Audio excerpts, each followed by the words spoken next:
गोविंद गोविंद गोपाल भज मन गोविंदा गोविंदा गोपाला गोविंदा गोपाला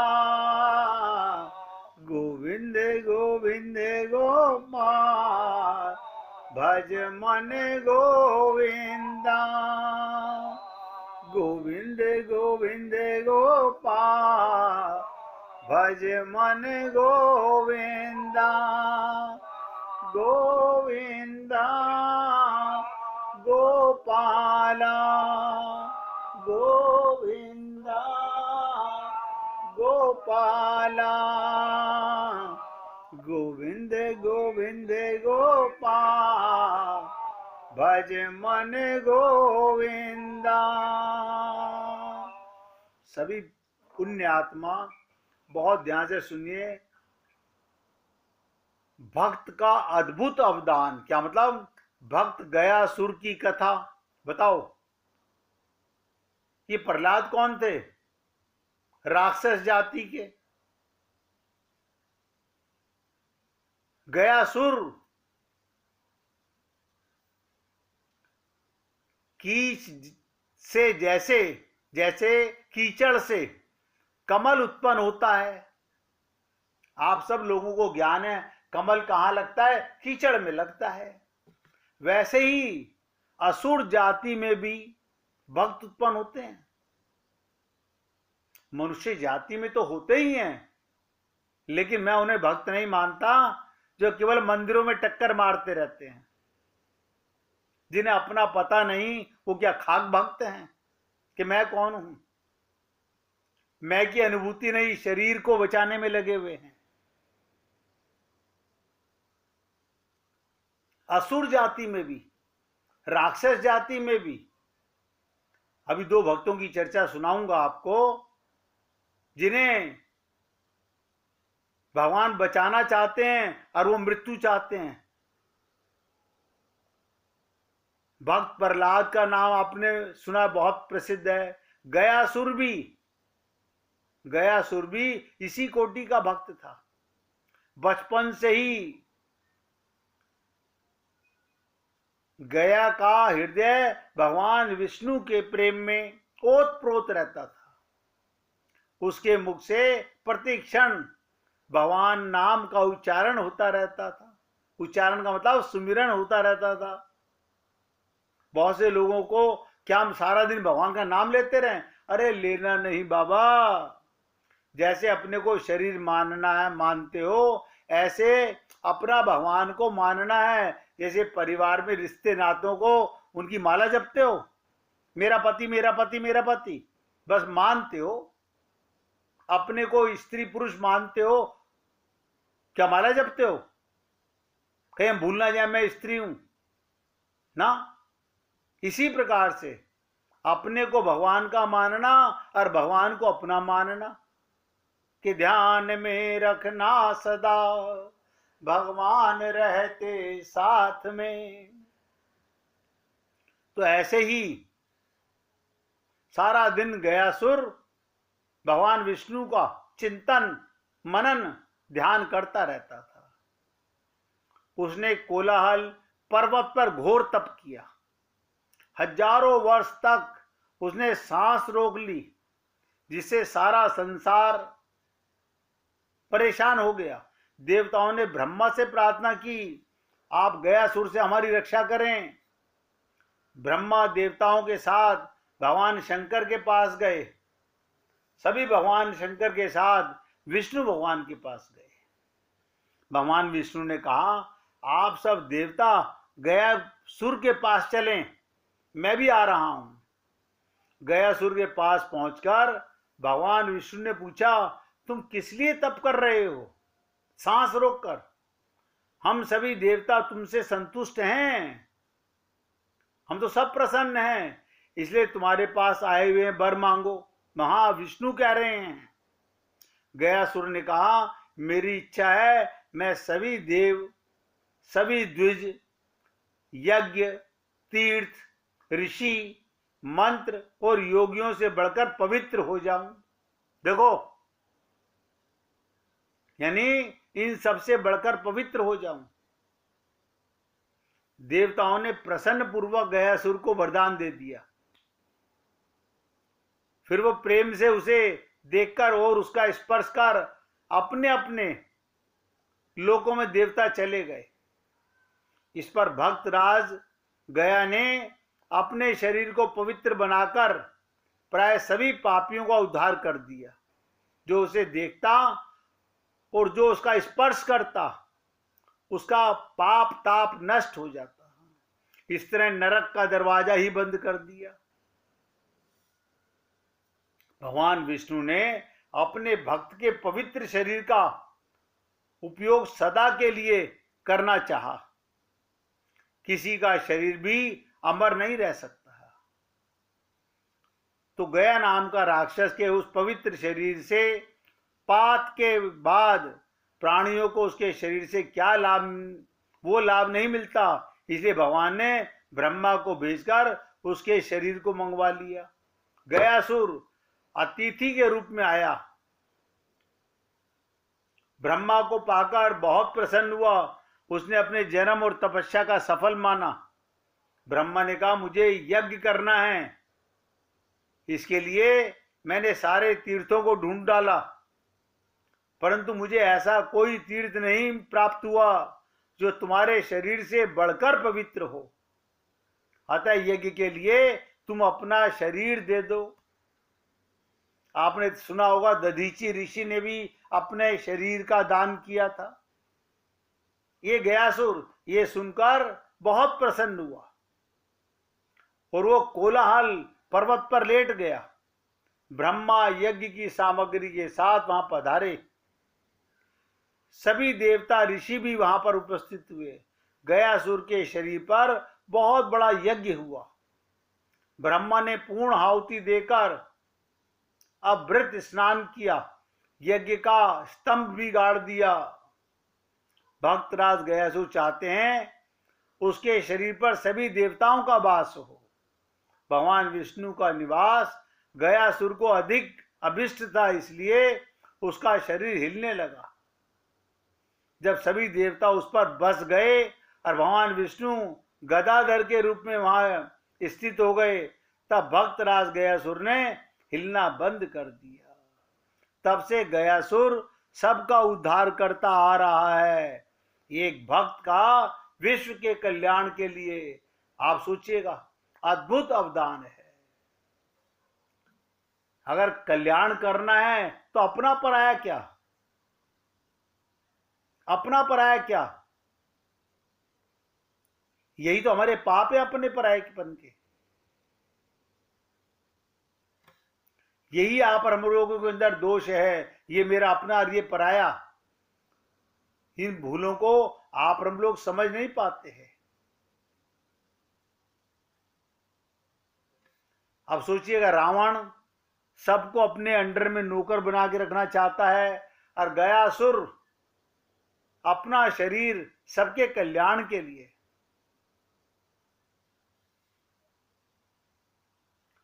अब मैंने आपसे कहा था कि दो रामायण में पात्र ऐसे आते हैं, एक गीधराज जटायु और दूसरा बाली। एक को रावण ने घायल किया और एक को स्वयं राम ने मारा। देखो कमाल की चीज, एक को रावण ने घायल किया जटायु को, और बाली को तो भगवान राम ने ही मारा। और दोनों से भगवान कह रहे हैं, तुम शरीर रखना चाहते हो? वो कह रहे नहीं। अगर आपसे हमसे कहा जाए, हाँ, हम कहेंगे अरे बस आप हमें 16 साल का बना दो। रावण भी यही चाहता था। गीधराज जटायु और रावण का युद्ध हुआ। उस युद्ध में ऐसा लगा जैसे रावण जीत गया। ध्यान से सुनो, सबको लगता है रावण जीत गया और जटायु हार गए। रावण ने अपने कृपाण से उसके पंख काट दिए और पृथ्वी पर गिर पड़े जटायु। लेकिन कितनी विलक्षण बात है, जीता कौन और हारा कौन। अब आपसे कोई पूछे कि कौन जीता कौन हारा, आप कहोगे आंखें देखती रही हमारी, रावण सीता को लेकर के उड़ गया, वो जीत गया। जटायु के पंख काट दिए, वो जमीन पे गिरा हुआ है, वो हार गया। रामायण तो हमने बहुत बार देखी होगी, पढ़ी भी होगी। अब सुनिएगा, देखने पर तो यही लगता है रावण जीत गया और गीधराज हार गया देखने पर, किंतु यदि अंतरंग में बैठकर अंतरंग में देखें तो एक दूसरा सत्य सामने आएगा। गीधराज गिरकर जमीन पर पड़ा हुआ है। पक्षी का पंख कट जाने पर मानो उसके जीवन का व्यर्थ हो जाना। लेकिन गोस्वामी जी कहते हैं यहां दूसरा ही दृश्य है। क्या? कुछ देर बाद जटायु ने देखा भगवान राम चले आ रहे हैं। आप सब लोगों ने भी सुना होगा कि भगवान राम चले आ रहे हैं और गदगद हो गए। कौन गदगद हो गया? भगवान राम क्या ना, जटायु गदगद हो गया। अब पंख कटे हुए को भूल गया। अगर हमें आत्मज्ञान हो जाए, ये शरीर कल का मरता आज अभी मर जाए, क्या फर्क पड़ता है? हाय राम, हम नहीं मारना चाहते, हम तो पूजा करके बचाए रखना चाहते हैं। अनंत जन्म यही पाप करते करते हो गए। जटायु गदगद हो गए। सोचा कि चलो पंख कटना भी सार्थक हो गया। कैसे? पंख होता तो मुझे उड़कर भगवान के पास जाना पड़ता। ध्यान से सुनिएगा, कितना विचित्र सांकेतिक तात्पर्य है। कहता है अगर पंख होते तो मुझे उड़कर भगवान राम के पास जाना पड़ता बताने के लिए। अब पंख नहीं है तो प्रभु स्वयं चलकर मेरे पास आए हैं। पंख की सार्थकता ईश्वर को पाने में है। ये शरीर की सार्थकता किस लिए है? आप हम लोग क्या सोचते हैं? बड़ा परिवार, बड़ा धन संपदा, बड़ा ऐशो आराम, इसके लिए है ये देह भगवान को पाने के लिए मिला है। तो पंख की सार्थकता ईश्वर को पाने में है। पर यहां साधना और पुरुषार्थ की सीमा समाप्त हो गई, सारी साधना खत्म। ध्यान से सुनो, सारी साधना खत्म, पुरुषार्थ की सीमा समाप्त। यानी इस देह में आने का अर्थ क्या था वो भी समाप्त हो गया। तो भगवान स्वयं कृपा करके आ गए।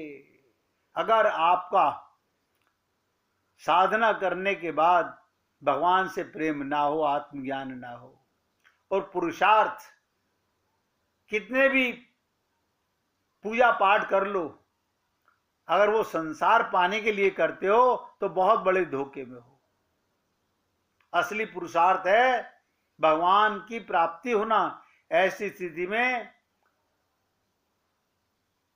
क्या कह रहा है? मेरे पंख कट जाना मेरी कोई पराजय नहीं। ध्यान से सुनो, ये पंख कट जाएं मेरी कोई पराजय नहीं है। गीत सोच रहा है ये मेरे लिए कोई दुख की बात नहीं। और जब भगवान गीधराज से क्या कह रहे हैं भगवान?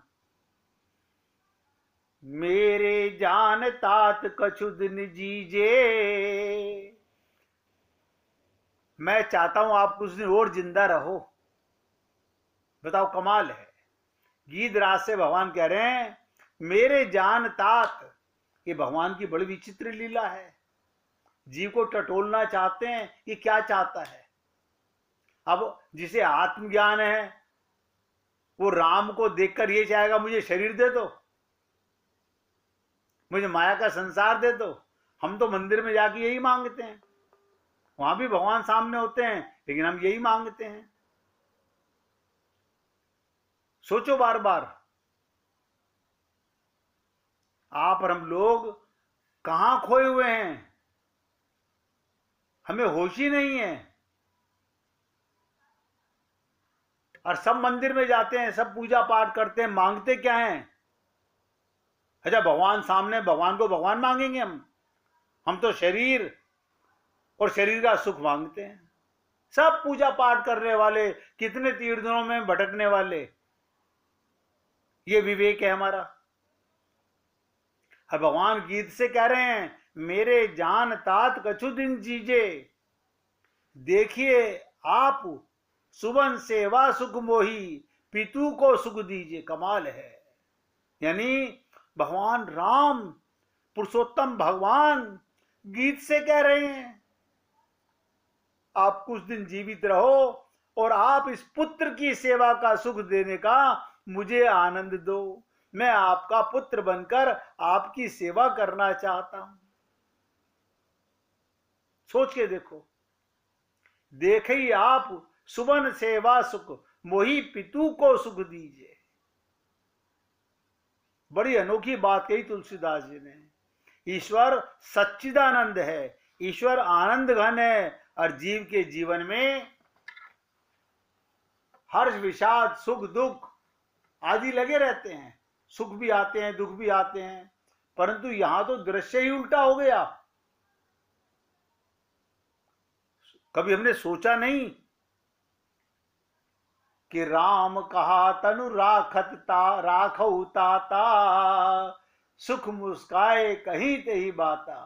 श्री राम का प्रस्ताव सुनकर आप और हम लोग होते, आहा प्रभु कमाल हो गया, आप मुझे और जीने का वरदान दे रहे हैं।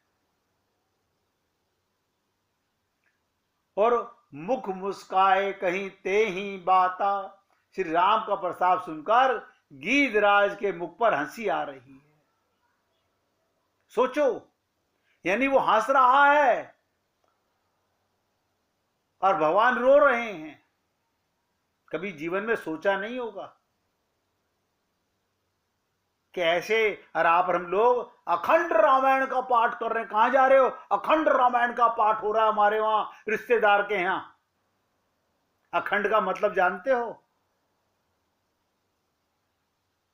मैं तो बड़ा ताज्जुब करता हूं, बहुत से लोग तो सत्संग छोड़ छोड़ के जाते हैं, सुंदरकांड का पाठ हो रहा है, ये नाक के लिए जाते हैं, क्या सुंदरता लेके आते हैं।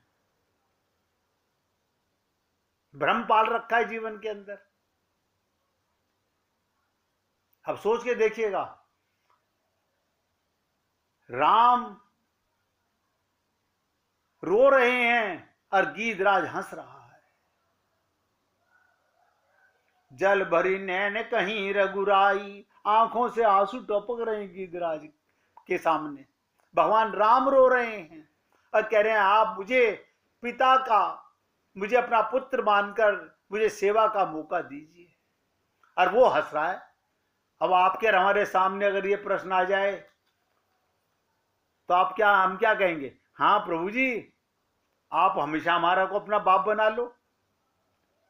एक बाप तो दशरथ मर रहा है, भगवान राम की आंख में कोई आंसू नहीं आ रहा। हर एक गीधराज के लिए भगवान रो रहे हैं। सोचो, जल भरी नैन कहीं रघुराई, ईश्वर रो रहे हैं और जीव हंस रहा है। भगवान रो रहे हैं और जीव हंस रहा है। इससे बढ़कर विचित्र दृश्य जीवन में क्या होगा? भगवान राम आंसू बहा रहे हैं और गीधराज उनके पंख कटे हुए, इतने कष्ट में भगवान उनसे जीवित रहने का प्रस्ताव करते हैं और सुनकर गीधराज हंस रहा है। हे पुण्य आत्माओं, इन सब प्रसंगों को मेरा सुनाने का कोई तात्पर्य ये नहीं है कि आप ये कहें कि हमने बहुत अच्छा सत्संग सुना। आप ये सोचें कि मुझे कितना अच्छा शरीर मिला कि अगर मैं मनुष्य शरीर में ना होता तो इस भाव को पूरी जिंदगी पढ़कर तो नहीं समझ पाता। कहत कठिन समझत कठिन। आपको अपना पता चले और आप सदा परमात्मा की गोदी में रहते हो, सदा। एक सेकंड भी माँ ने तो 50 बार गोदी से उतारा होगा, माँ छोड़ के भी गई होगी काम करने के लिए, लेकिन परमात्मा ने आपको आज तक एक सेकंड भी अपनी गोदी से नहीं उतारा है। लेकिन आपको और हमको उसका याद नहीं आती, उसका एहसास नहीं होता, उनकी फीलिंग नहीं होती। खाली सुन लेते हैं आनंद मध्य सिंधु तब वासा, हम परमात्मा की गोदी में रहते हैं। कौन रहता है? ये शरीर रहता है क्या? आप रहते हो, आपको पता ही नहीं आप कौन है। हम तो अपने को स्त्री पुरुष माने हुए हैं। गीधराज से शिक्षा लो कि भगवान राम रो रहे हैं और गीधराज हंस रहा है। 1 मिनट भगवान का कीर्तन करके फिर इस पे चर्चा करेंगे। बहुत गूढ़ संवाद है समझने का और जीवन में उतारने का। हरे कृष्ण